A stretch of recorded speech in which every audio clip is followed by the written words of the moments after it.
Bom dia, feliz sábado a todos.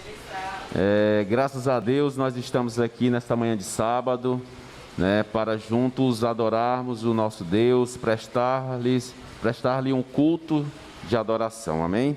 Bom dia, Edmilson. Bom dia, Marcelo, bom dia à igreja aqui presente, bom dia aos amigos que estão nos acompanhando aí nas redes sociais. E para nós é uma satisfação poder estar aqui novamente juntos, aprendendo um pouco mais a respeito do nosso Deus e da sua vontade para a nossa vida. Bem, eu queria pedir ao Edmilson que fizesse uma breve oração em prol do estudo da nossa lição que iremos fazer logo a seguir. É verdade. Quão bom é quando a gente está estudando um livro e a gente tem dúvida e a gente pudesse conversar com o autor e perguntar a ele que significava aquele dali e que ele pudesse nos instruir naquelas aulas, né? Então, nessa hora, a gente vai pedir que o autor da Bíblia, ele possa estar presente conosco, que é o Espírito Santo, para que ele possa nos ajudar a entender as mensagens aqui transcritas para o dia de hoje, né? Então, convidamos aí você, onde você está, onde você estiver, que possa curvar a nossa fronte, a sua fronte, aqui a igreja também, em atitude de reverência, vamos buscar ao Senhor. Querido Deus e querido Pai, obrigado, Senhor, pelo dom da vida. Obrigado por teu cuidado e tuas bênçãos. Queremos pedir, Senhor Deus, que tu possas estar conosco, nos ajudando, Senhor Deus, a compreender tua palavra, que através do teu Espírito, Senhor Deus, venhamos entender qual seja a tua vontade para nossas vidas. Que pois conosco, em teu nome te pedimos, Senhor. Amém. Pois bem, lição 10, né, Edmilson? Exatamente. Nós já estamos quase número 10 do trimestre. No último mês aí do trimestre, já que tem como título Educação em Artes e Ciências, né? E o verso para memorizar, lembre-se disso, para memorizar, viu, Emanuel? Está lá em Salmos 19, verso 1. Este verso, Marcelo, foi um dos primeiros versos que eu aprendi nas Escrituras, né? Ainda estudando, a princípio, começamos a estudar a Bíblia, e aí tinha esse verso, ele é muito interessante. Diz assim, né? Os céus proclamam a glória de Deus, e o firmamento anuncia as obras de suas mãos. E aí, Edmilson, já que você foi o primeiro versículo que você aprendeu, deve saber muita coisa sobre esse versículo, né, Sheila? Muita coisa eu não sei não, mas algumas coisas, né? Pelo menos eu entendi que os céus, a própria natureza, ela revela a glória de Deus, né? A natureza por si só, ela já é uma revelação, não só do caráter, mas da pessoa, do próprio Deus. A natureza, quando você vê, aí fala aqui da questão do sol, né? Diz, os céus proclamam a glória de Deus, o firmamento anuncia as obras das suas mãos. Aí lá diz, né, que um dia faz anunciação de outro dia e tudo mais. Então, quando você olha o firmamento, toda aquela beleza, todo aquele resplendor, e que no outro dia o sol faz o mesmo ciclo, e faz a lua também durante o mês, faz todo aquele ciclo, as estrelas sempre no mesmo lugarzinho. Então aquilo dali mostra que existe alguém superior a tudo isso, que essas coisas elas não vieram do acaso. Por isso que diz, né, os céus proclamam a glória de Deus, o firmamento anuncia que essas são coisas feitas pelas suas próprias mãos. A gente vê que é uma tremenda perfeição. Exatamente. Como você falou, tudo organizado, sincronizado, cada um com sua beleza particular, né, singular. E quando a gente se depara com a natureza em si, com as obras da criação, a gente fica maravilhado e a gente pensa assim, meu Deus, como o Senhor é grandioso. Porque é tudo perfeito. Quando a gente vai nas cidadezinhas do interior, algumas cidades, principalmente aquelas que não tem iluminação, né? A gente até diz assim, o matuto, né? A gente se torna matuto lá no interior. Matuto. Olha, no interior tem mais estrela do que lá na cidade. mas não é, né? Mas a gente olhando para aquela imensidão daquele céu estrelado, a gente fica boquiaberto, maravilhado. E como tu falou, é até uma covardia, eu digo essa palavra, você acreditar que tudo isso, toda essa perfeição veio do acaso, né? Exatamente, até porque você é formado em geografia e vê que tem uma relação, uma ligação muito com isso também. Eu sou leigo nesse assunto, mas quando eu vejo, por exemplo, aqui a Lua, né? A distância da Lua para a Terra, o ciclo da Lua, se a Lua tivesse um pouco mais distante da Terra, os mares não seriam dessa forma. Se ela tivesse um pouco mais próximo, também não seria dessa forma, né? Então, de acordo com o ciclo da Lua, o mar ele vai e vem, mas ali tem até uma passagem na Bíblia que diz que o mar respeita o seu limite. Sim. Né? Oh, Deus, ou seja, Deus ele pôs um limite para que as águas não invadissem a terra, não tá? Então ela vai, eu acho interessante isso aí, porque uma vez eu fui em Tutóia, e alguns aqui que conhecem Tutóia, né, vê que lá a praia de Tutóia é diferente da praia do Atalaia, de outras praias aqui do Piauí, do Ceará. Tutóia, quando a maré está baixa, ela vai-se embora que a gente caminha, você caminha uma infinidade e não consegue que a água chegue à altura do pescoço, né? Mas quando ela vem de uma forma assim, muito rápida, mas ela para no devido lugar, ela não ultrapassa o seu limite, né? Então tudo isso é a glória de Deus. É certo que isso tudo é regido pela natureza, né? Ninguém tá, só que foi Deus que estabeleceu as leis da natureza para que ela pudesse controlar os fenômenos aqui na Terra. Só para a gente fechar aqui, Edmilson, em Gênesis 1, verso 14, diz assim, ó, disse também Deus, haja luzeiros no firmamento dos céus, para fazer a separação entre o dia e a noite, e sejam eles para sinais, estações, dias e anos, né? Tem o movimento de translação dura um ano, né? O movimento de rotação um dia. Tem a questão desse movimento todo que faz a questão das estações do ano, né? E aí a gente sabe contar um ano, um mês, um dia, e aí a gente vem uma semana, que já é relacionada à questão da criação, né? Então Deus ele fez tudo numa sincronia, numa perfeição muito grande, para a gente entender ou até mesmo aceitar que tudo surgiu do acaso ou de uma explosão, né? Lá do Big Bang e por aí vai. Certo. E Marcelo, aqui a parte de domingo fala que somente o Senhor. Eu estava analisando bem que essa parte, vê aqui, existe na Amazônia, na floresta amazônica, árvores imensas, né? Árvore que alcança 15 metros, não, aliás, olha, 15 a gente encontra em outros lugares. Mas, até na Caatinga tem, né? Mas me parece que árvore de 30 metros de altura. Sim, sim. Então, uma árvore dessa, ela consegue sugar água do solo. Agora você imagine a força, como uma folha, como as folhas conseguem sugar água. Porque a Amazônia, por incrível que pareça, ela evapora mais água das árvores, das folhas, do que chove em muitas regiões do Brasil e do mundo, né? Então, como uma árvore de 30 metros, consegue sugar água da terra para as folhas, se um prédio de 30 andares, ou vou botar 15, um prédio de 15 andares, para que a água do solo ela chegue até uma caixa d'água que fica a uns 15 metros, ela precisa de uma bomba de uma potência muito grande, né? Uma potência boa, aliás, para sugar a água. E isso sem falar que os canos, né, tem livre acesso.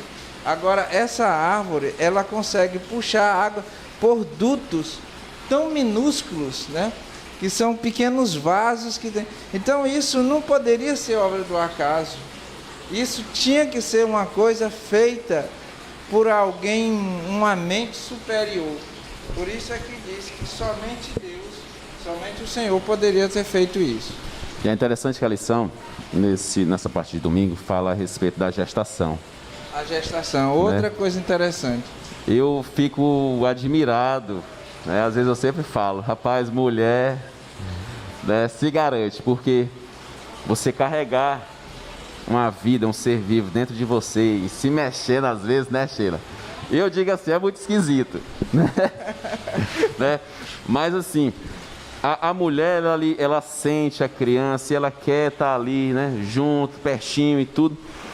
E é semelhante um pouco a respeito de Deus, né? Que Deus, Ele sente tudo que a gente sente, assim como a mãe, né, tá ali naquele contato com a criança, até porque está dentro dela, né, óbvio.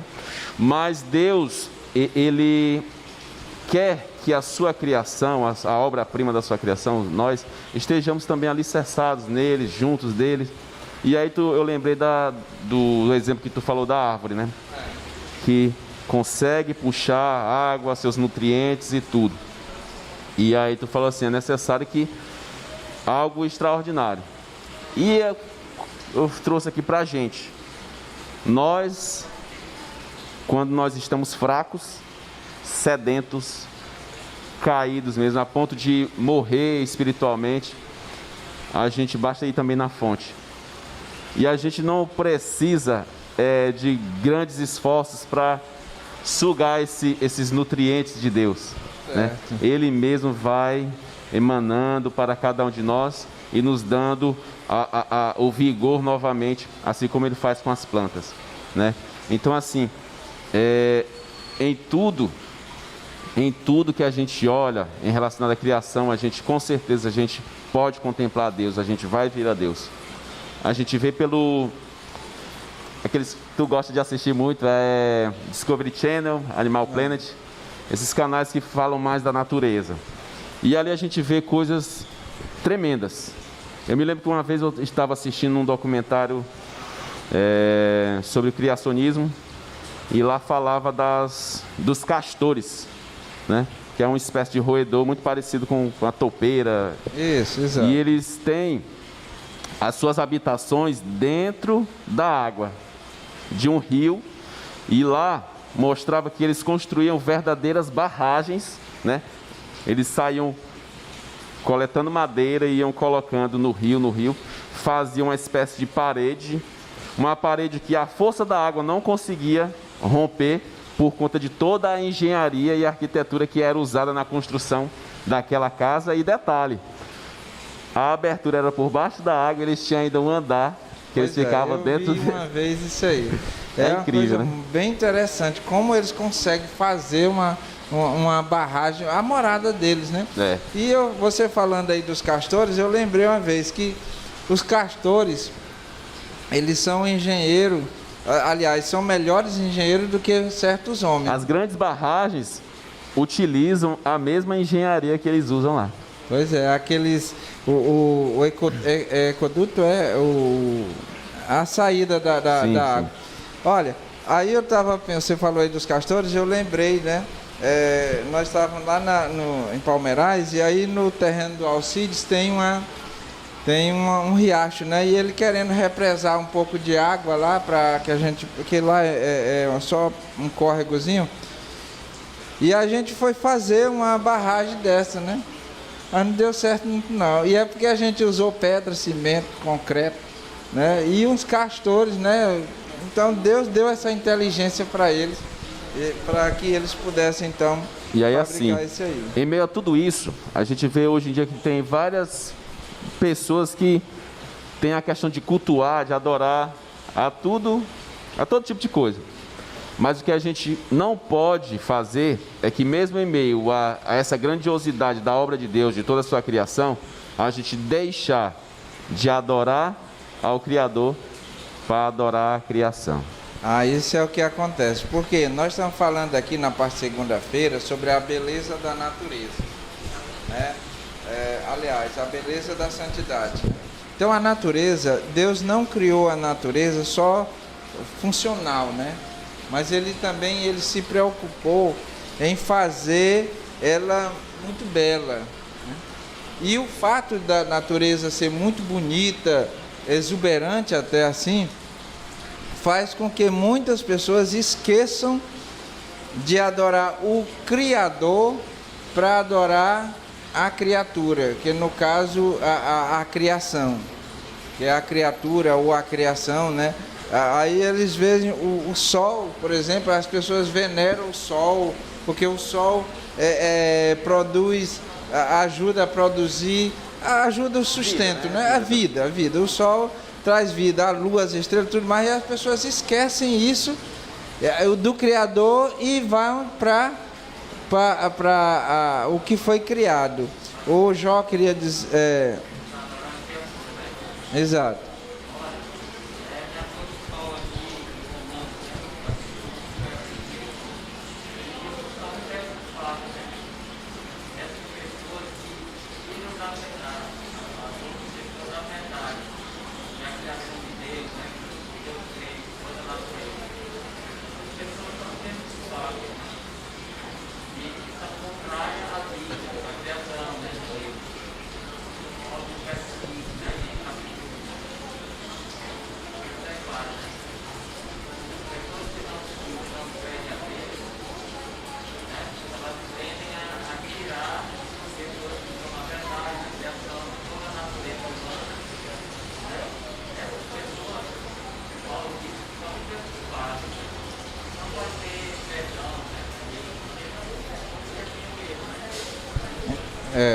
Então, verdade. O Jó estava falando aqui que é dessa questão das pessoas que se desviam do Criador para a criatura, termina desviando da própria verdade.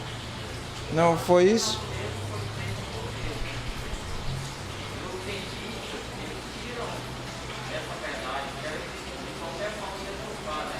Exatamente. Então, termina deturpando a verdade por conta disso. Por conta de esquecer de adorar o próprio Criador para adorar aquilo que foi criado. E é interessante isso, que a lição fala da beleza e da santidade, né? E a gente sabe que existem vários monumentos, várias obras no mundo inteiro que são feitas por mãos de homens. Isso. Por exemplo, aqui no Brasil mesmo a gente tem várias que a gente fala assim, ó, ali é Oscar Niemeyer, um exemplo, né? Que é um cara que era top. E o interessante é que as obras de Deus, todas que a gente olha assim, Deus, os rios, tudo foi Deus. E aí algumas pessoas, tem até uma frase aqui legal na lição que diz assim, ó, embora as pessoas digam que a beleza está nos olhos de quem vê, não necessariamente o que tu acha bonito eu vou achar. Exato, né? É uma questão de gosto. Né? Mas assim, diz assim, ó, não devemos nos esquecer de quem criou os olhos, né? Que é Deus.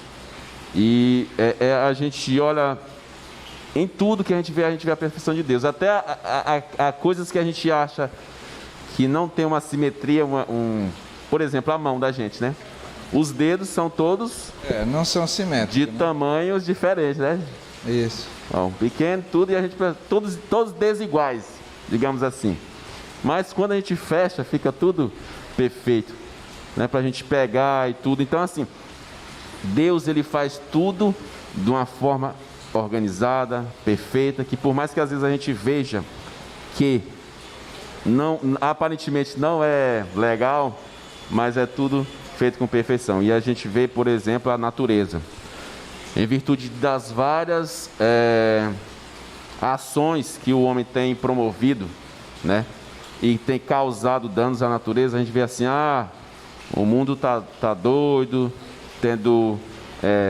congelando de um lado, tá esquentando demais em outro, a natureza está em uma desordem, mas nós estamos enganados.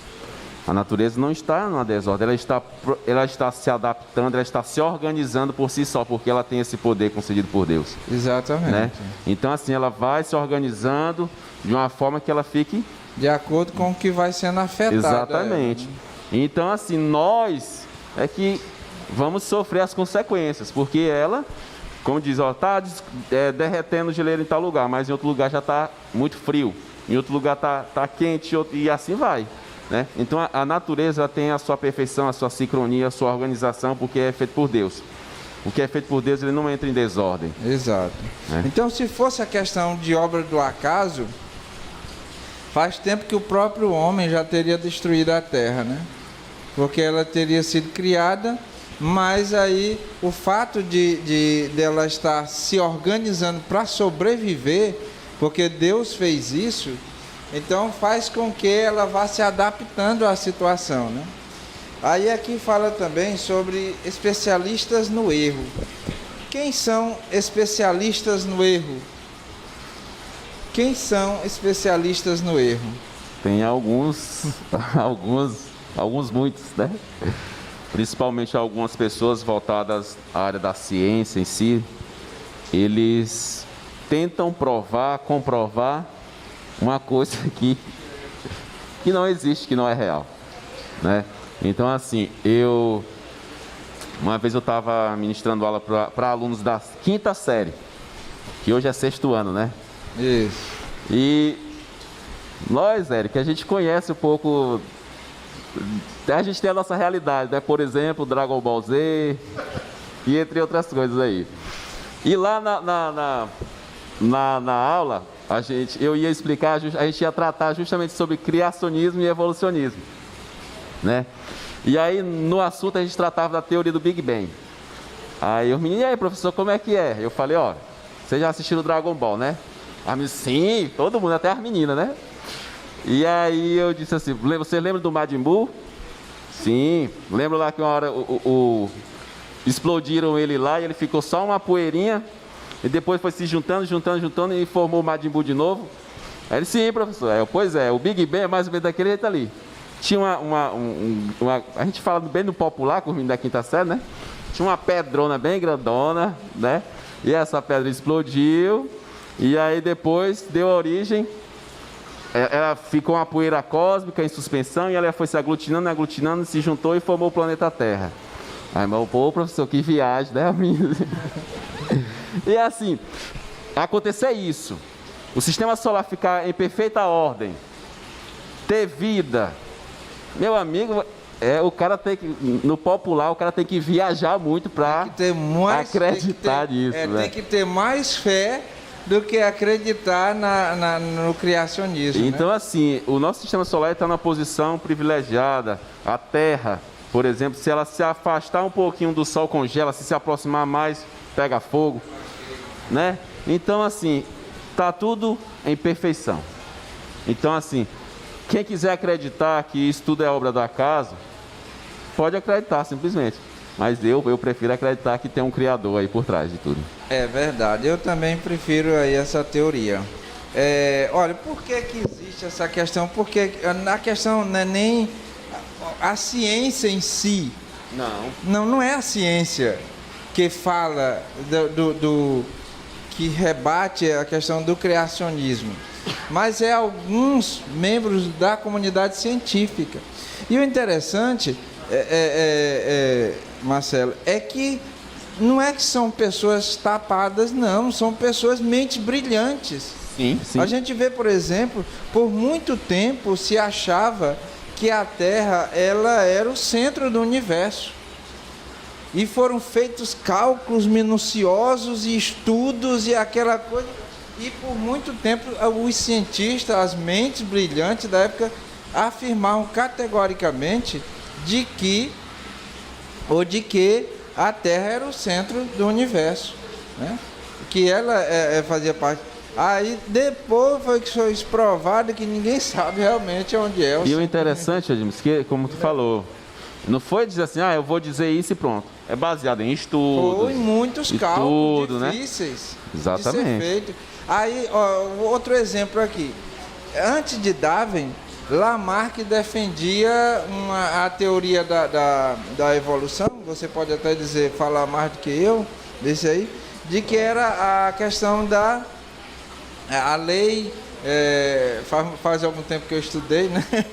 Me ajude aí se eu tiver, me corrija. A Marlete, a professora. A Marlete está aqui, que é a doutora aqui nas ciências. Vamos ficar quieto. Lamarck achava que era a lei da seleção, né? Seleção não, Isso, da biogênese, né? Então, aí, quando Lamarck levantou, ele levantou essa teoria e tudo mais, todo mundo acredita, todo mundo não, a comunidade científica acreditou naquele dali, até que aparece Darwin e começa a estudar e diz, não é assim que funciona, é assim, aí todo mundo ficou de queixo caído. Então a ciência, ela muda constantemente. Aí daqui a um tempo pode surgir outro cientista e dizer, não, como é que diz? Darwin estava errado. Né? Não é eu que vou dizer, que não é eu que estudo, mas outro cientista pode levantar. Oi, Marlete. Pode. Aí nós vamos ter aqui a palavra da Marlete, que ela pode explicar melhor do que para nós. Não é refutando o que você disse, não, é só complementando, né? Quando o átomo foi descoberto, o átomo quer dizer A de negação, né? E também quer cortar. Certo. Ou seja, incortável, ou seja, indivisível. Acreditava-se que o átomo era a menor partícula existente, né? E hoje a gente já se sabe que no átomo tem nêutrons, prótons, elétrons e ainda se descobriu mais os quarks. Ou seja, quanto mais a ciência avança, que novos equipamentos são feitos, mais se descobre. E aí a gente vê que aqueles para trás estavam errados. Tudo que a gente estava vendo para trás era mentira. Hoje a ciência ela é muito, ela muda muito, né? É muito instável, vamos dizer assim, porque o que se descobre hoje, às vezes daqui a 5 anos já não serve mais. Já não serve Tanto mais. É que publicações eles só aceitam dos últimos 5 anos, porque é muito provável que o que você escreveu há 10 anos atrás já esteja ultrapassado, já se tenha descoberto coisas novas, né? E a ciência é assim, é da característica dela. É ser refutável e testável. Exatamente. É por isso que especialistas no erro são os seres humanos. Os seres humanos são especialistas no erro. Engraçado ou interessante é que eles defendem por A mais B de que aquilo é verdade, né? E principalmente na questão do tempo. Já vi uma vez dizendo que o carbono 14 já não é mais tão seguro para você datar alguma coisa através dele. E aí vem o grande segredo da jogada toda, a sabedoria. Esse conhecimento de Deus, esse temor do Senhor, esse aprendizado sobre Deus é que vai fazer com que a gente possa refutar todos esses ensinamentos que são distantes da Bíblia, que vão contrários à Bíblia. Porque o conhecimento do Senhor, o temor do Senhor é o princípio da sabedoria.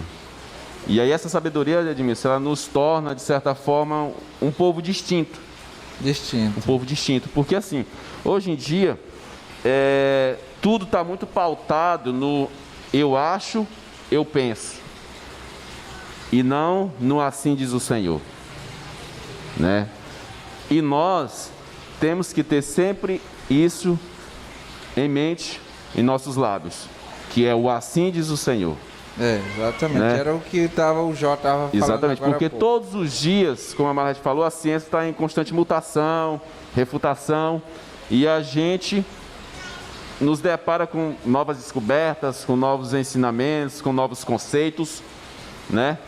Só que a nossa base e sempre deve ser a Bíblia, né? Enquanto que é um livro muito avançado, além do nosso tempo, um livro que foi escrito há muitos anos atrás e hoje ainda tem coisas tão atuais, contemporâneas e ainda coisas futuras ainda, que a gente ainda há de descobrir. Exatamente. Então, assim, as artes, as ciências, elas estão aí, como a Marlete falou, sempre em mutação, sempre, até mesmo em evolução. Pois é. Mas a Bíblia, ela não muda, Deus não muda. Sim. Por isso que Salomão falava que o muito estudar é enfado. Né? Não era para justificar, né, Aline? A gente não estudar para as provas da faculdade, etc. Não que a Aline faça isso, a Aline é uma menina estudiosa. Mas é nesse sentido de que não adianta muito, né? Porque o verdadeiro saber está aqui, imutável. Aí piora, né, João? Aí piora. Pois bem. Aí hoje, até outro dia eu falei aqui da questão da pele dos dentes, né? Que agora, por muito tempo, ainda no tempo de Cristóvão Colombo, ainda se defendia a ideia de que a Terra era plana, né? A Terra era plana, lá a pessoa caía no abismo, aquela coisa. Depois dele, eu já havia cientistas falando essas coisas. Claro que Cristóvão não ia falar daquele dali se ele não tivesse pelo menos um estudo, uma noção. Mas foi provado mesmo depois disso. E no caso aí a Terra, já no tempo de Jó, Jó dizia que a Terra era redonda. Jó foi escrito ainda bem antes dos hebreus. O povo perece por falta de conhecimento. Se tivessem lido a Bíblia, né, e acreditado, né? E acreditado, saberia que a Terra seria redonda, né? Então, realmente isso é muito interessante. E fechando aqui a lição, nós estávamos falando sobre as respostas de Jó, né? O Senhor respondeu a Jó. Jó, ele se achava uma pessoa acima da média, né? Ele se achava o tal. Para nós realmente era, né? Para nós realmente era, acima da média. Só que ele se orgulhou daquilo dali. O próprio Deus havia elogiado Jó. Disse, olha, observaste meu servo Jó? Né? Homem íntegro, reto e temente a Deus. Então o próprio Jó arrancou elogios do próprio Deus. Deus era glorificado através da vida de Jó, né? Então Jó começou a dizer, olha, quando eu estou sentado nas portas ali, o jovem faz reverência, o idoso faz reverência, todo mundo me vangloria porque eu ajudo isso, eu faço aquilo, eu faço isso. Então Jó se achava o bambambam, né? Aí Deus, para mostrar para ele, começou a falar um pouco sobre a natureza. Disse, Jó, você sabe os caminhos do vento? Onde é que tu estava? Parafraseando aqui, onde é que tu estava quando eu criei o céu e a terra? Isso. Quando eu criei os animais, onde é que você estava? Você sabe onde é que a luz mora? E aí Deus começou a fazer perguntas que Jó ficou assim, disse, realmente não sabia de nada, né? Não sabia de nada. Então o ser humano, por mais sábio e por mais a mente mais brilhante que tenha, ele tem que ter consciência de que Deus ele é soberano e que Deus sabe todas as coisas e nós não sabemos de nada. E a ciência está justamente aí para provar. Volta e meia a gente sempre vê alguns artigos, alguns grandes cientistas renomados mostrando, evidenciando que existe alguém por trás disso. Que existe uma ordem, toda uma complexidade bem maior e além do que eles podem imaginar, né? E esse alguém é Deus. Exatamente. E trazendo para as nossas vidas, às vezes a gente acha que Deus é insuficiente em nossas vidas.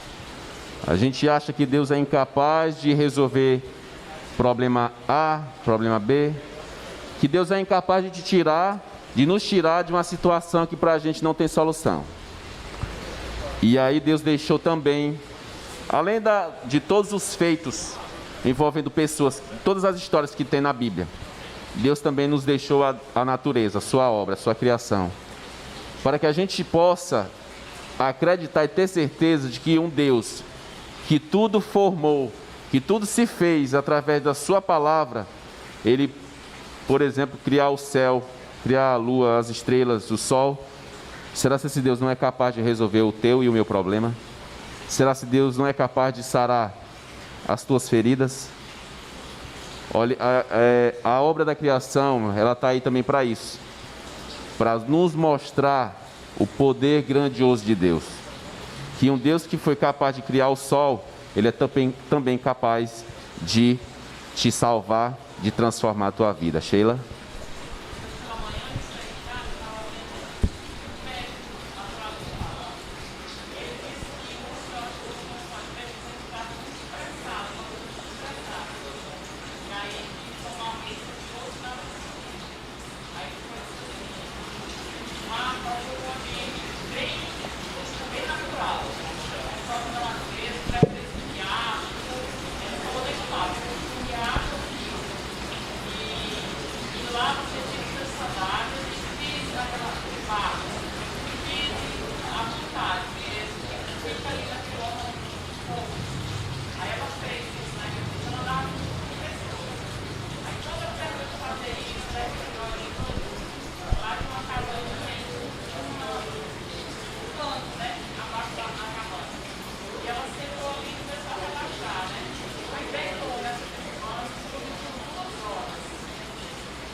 Verdade. Demilson? Muito bem.